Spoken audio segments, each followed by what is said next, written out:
morning, my dear students. In last video, we people have started with your topic called as plasmolysis, है ना? Before that, I told you three different types of solution: hypertonic solution, hypotonic solution, and isotonic solution. What is the definition for the same? If I want to say hypertonic solution, इसका मतलब क्या होता है? Concentrated solution जिसका osmotic potential ज्यादा हो in comparison to other one. Okay. If I am speaking about your hypotonic solution, that is your dilute solution जिसका osmotic potential कम हो in comparison to other one. Isotonic solution, in this both solution, internal and external solution का osmotic concentration same हो, तो that solution is said to be isotonic solution. Now dear student, जैसे कि मैंने आपको बोला था, this plasmolysis occurs when your leaving cell is placed in hypotonic solution. Is placed in hypotonic solution. Am I clear? Now dear student, listen carefully. The concept of plasmolysis is very important to understand. Okay? तो देखो भाई यहाँ पे क्या होता है. If I am talking about plasmolysis, तो for ease of your understand, ये हो गया आपका living cell. Okay, what is this? This is your living cell. कौन से सोल्यूशन में आपने रखा है इसको? You have kept the same in hypertonic solution. अगर एक्सटर्नल सॉल्यूशन हाइपरटोनिक है तो इंटरनल सॉल्यूशन कैसा होगा? Hypotonic. Hypotonic is equal to your dilute, hypertonic is equal to your concentrated. Now you say me which process will takes place? Endosmosis होगा या exosmosis होगा? सोचो और बताओ. Where movement of water occurs through osmosis from? Yes, hypotonic to hypertonic, from dilute solution to concentrated solution. Yes or no? Yes. So dear student, so what happens? Water starts to come out. Am I clear? So in this case, कौन सी process होती है dear student? Exosmosis. Exosmosis in the sense water comes out. जो water है वो बाहर निकला. This water first moves out from cytoplasm. Okay, it moves from cytoplasm and then it moves from central vacuole. Are you getting my point? तो पहला कौन सा container खाली होगा? साइटोप्लाज्म में से पानी निकला. फिर किसमें से पानी निकलता है? वैक्यूल में से पानी निकलता है. Are you getting my point? Yes, you should know that cytoplasm contains maximum water. So in case of your sap vacuole, आपको पता होना चाहिए, yes or no, water is your solvent in which maximum substance can be dissolved. Okay, तो dear students, जब आपने living cell को hypertonic solution में रखा, exosmosis process will take place in which water first comes out from cytoplasm and then it comes out from central vacuole. Now dear student, as water is coming out, we can say that size of vacuole and cytoplasm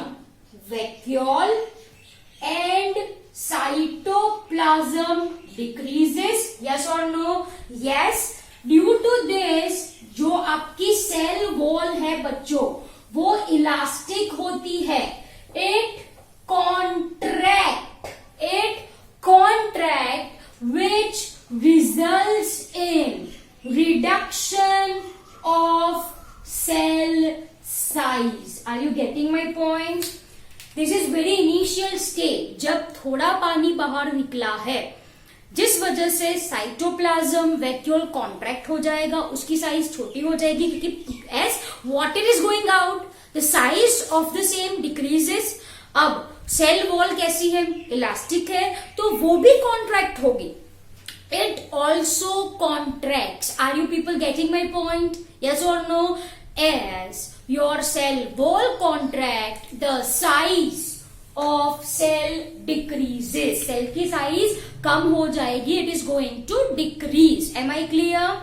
At this point, ये point पे जो pressure potential होगा, at this point आपका जो pressure potential होगा वो 0 होगा.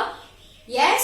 And मतलब इंटरनली पानी अंदर नहीं आ रहा, पानी तो बाहर जा रहा है. So there is no pressure inside that. So pressure potential 0 होगा. And at the very same time जो osmotic potential, जो solute potential की value inside है is equal to psi s, that is your solute potential outside.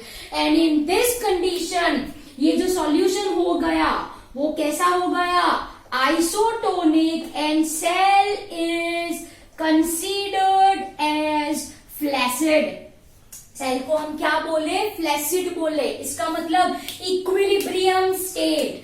जितना पानी अंदर से बाहर उतना पानी बाहर से अंदर. So this is what I mean by flaccid condition. तो अगर आपको कोई पूछे when a cell can be flaccid, so what will be your answer? If a living cell is in isotonic solution, then a cell is said to be flaccid. And this, ये जो है, is called as your limiting plasmolysis. इसको क्या बोला जाता है बच्चों?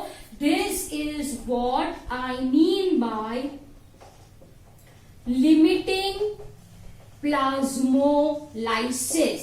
एकदम इनिशियल लेवल पे है, थोड़ा पानी बाहर गया तो प्रेशर अंदर का कम, प्रेशर 0 हो गया. अंदर बाहर का सॉल्यूट कंसेंट्रेशन सेम हो गया.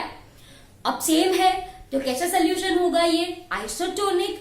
आइसोटोनिक कंडीशन में जितना पानी अंदर से बाहर उतना पानी बाहर से अंदर. इक्विलिब्रियम स्टेट, मैंने आपको ये समझाया था. Equilibrium state. यस और no? Yes. And in this condition cell is considered as flaccid. Cell is considered as flaccid. Am I clear? Any doubts you people are having? चलो, तो ये इनिशियल कंडीशन को मैंने बोला लिमिटिंग प्लाज्मोलाइसिस. मैंने क्या बोला?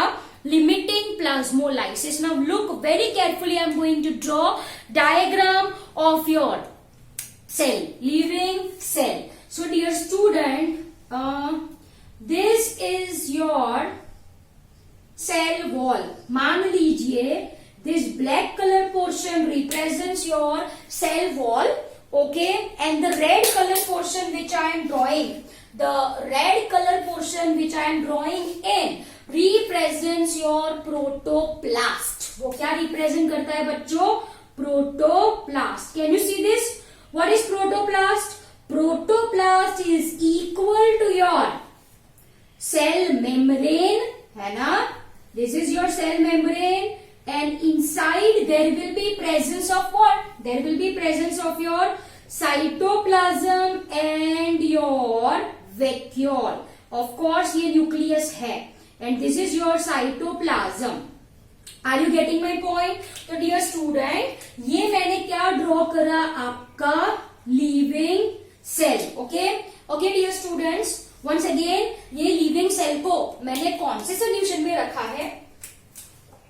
This is external solution. Yes or no? Yes. And this external solution, ये जो external solution है, this external solution is hypertonic. तो साइटोप्लाज्म में से पानी पहले बाहर निकला, वैक्यूल में से बाहर निकला, राइट. साइज कम हुई, सेल वॉल इलास्टिक है, कॉन्ट्रैक्ट होगी, सेल साइज रिडक्ट होगी. यहाँ का प्रेशर पोटेंशियल क्या है? 0 है. अंदर का कंसेंट्रेशन बाहर का कंसेंट्रेशन सॉल्यूट का सेम है. आइसोटोनिक सोल्यूशन है, फ्लैसिड कहलाएगा ये cell. And this is called as your limiting plasmolysis. इतना समझ में आया? यस. ओके. नाउ बाहर हाइपरटोनिक सोल्यूशन है. यस और नो? यस और no? Yes.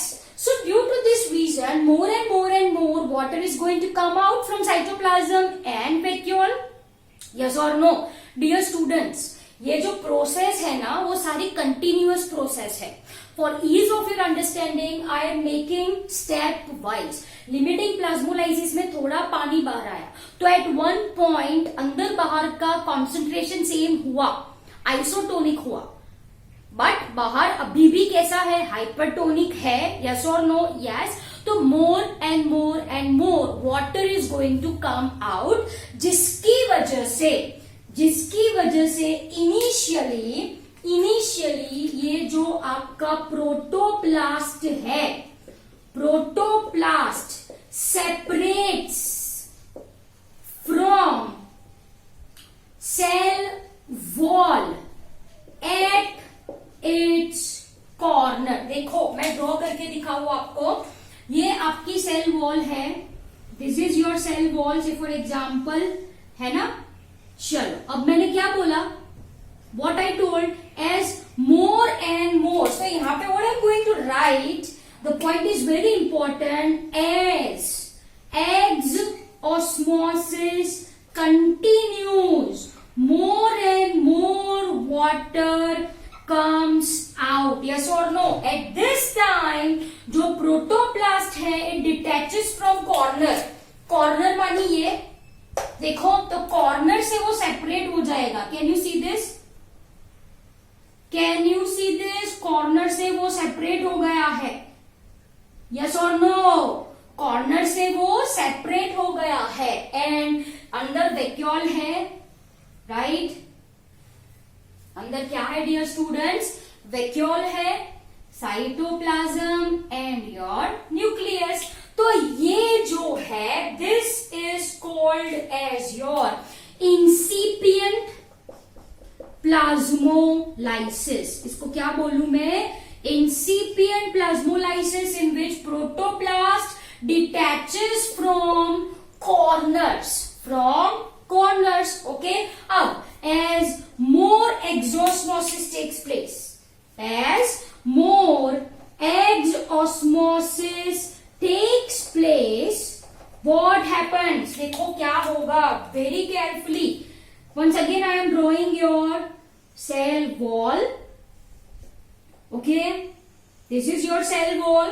What happens due to more exosmosis, due to more withdrawal of water? What happens? ये जो आपका प्रोटोप्लास्ट है, can you see this? It becomes contracted. As you can see, ये आपका vacuole, ये आपका nucleus. So what I am writing, ये जो प्रोटोप्लास्ट है it contracts and is present in some side of cell and it is present in some corner of cell. Can you see this? Yes or no? जैसे जैसे पानी बाहर चला जा रहा है वैसे वैसे ये कॉन्ट्रैक्ट होगा ना, कॉन्ट्रैक्ट होके किसी कोने में पड़ा होगा. Simple as that. Okay. This is called as your evident और you can say it as your total plasmolysis. Okay, and can you see the space in between? ये जो space है, this space gets filled by hypertonic solution. बाहर से जो hypertonic solution है, it fills this place. It fills this place. तो ये hypertonic solution ये वाला है, ये यहाँ पे चलाएगा. Am I clear? So dear student, ये जो है वो है आपका plasmolysis. Am I clear? Any doubts you people are having for the same? No. What is this? Limiting plasmolysis, incipient plasmolysis and evident plasmolysis. Now use your logic and say me. Cell ये condition पे है, plasmolysed cell है. What I am writing over here, cell plasmolysed है, plasmolysed cell. अब मुझे इसको normal cell में convert करना है, तो what I am going to do, मैं इसको क्या करूंगी? यस, थिंक एंड से. कौन सा सोल्यूशन है? Hypertonic solution. तो तो ये प्लाज्मोलाइज्ड सेल को अगर मैं हाइपोटोनिक सॉल्यूशन में रखूं तो will it become turgid like normal और not? Yes, as water goes in endosmosis होगा, एंड ये जो प्रोसेस है, this process is called as deplasmolysis. इसको क्या बोला मैंने? डीप्लाज्मोलिसिस। तो have a look over here once again. ये आपका कोई सेल है, मान लीजिए this is your cell, okay. ये प्रोटोप्लास्ट सॉरी पड़ा है कोई कॉर्नर में, मतलब अंदर क्या है, कैसी कंडीशन है, हाइपरटोनिक है। I am going to keep this plasmolysed cell in which solution? Which is this solution? This is your hypotonic solution. Yes or no? Yes. So water from out goes in and cell becomes normal. That is, it becomes turgid. वो कैसा हो जाएगा बच्चों? Turgid हो जाएगा। तो ये हो गया आपका डीप्लाज्मोलाइसिस, प्लाज्मोलाइसिस का रिवर्सल। तो इसको मैंने बोला deplasmolysis. Okay, so I hope the concept of plasmolysis is very clear to your people. Plasmolysis कब होगा? हाइपरटोनिक सोल्यूशन में रखोगे तब। डीप्लाज्मोलिसिस कब होगा? जब आप सेल को हाइपोटोनिक सोल्यूशन में रखोगे तब। से कैसा सेल होना चाहिए? Plasmolysed cell. So I hope you understood this video really very well. Thank you very much.